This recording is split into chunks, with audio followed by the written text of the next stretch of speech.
sobrang labnaw nung sauce. So, ayusin natin. Masarap siya eh.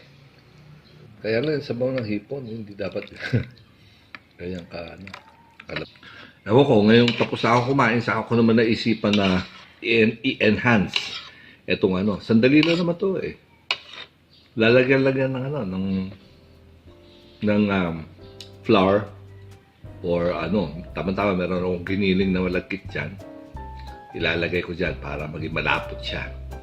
Malapot siya, yun ang masarap na Pai-enjoy mo talaga yung pagkain. The same lasa na kasi masarap naman siya eh. Kaya lang, yung presentation. Okay? So, ayusin natin yan. See you in the next video. So, eto na. Ito yung pinaglutuan eh. So, hindi ko nahuhugasan niya kasi dyan naman siya galing. Tapos, ito na naman dadagdag natin. Glutinous rice flour. Giniling na malagkit. Yan lang yan. Okay? On.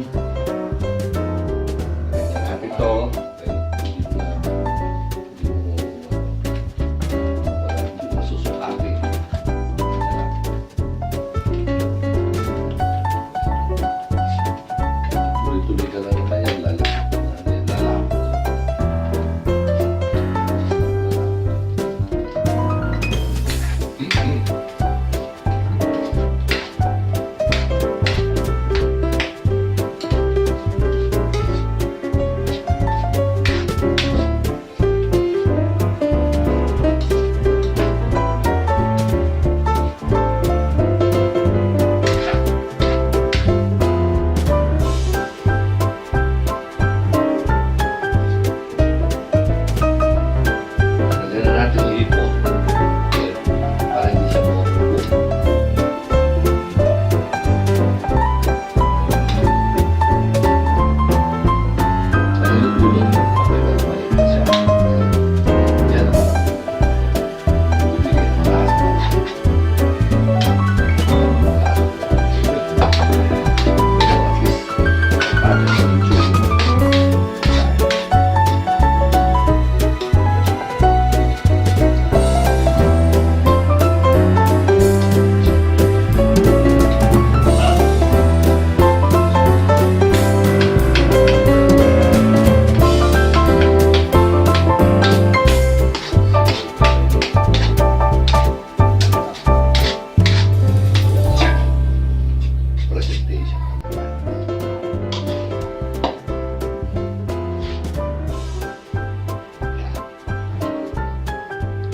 Better, di ba?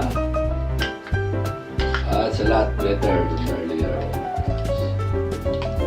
Dapat kumakain. Tapos ko kumain sa apple na realize bakit na pala ganito. Texture. Ayun na yun. Ganda na. If you like my video, please like and comment and subscribe. Thank you very much.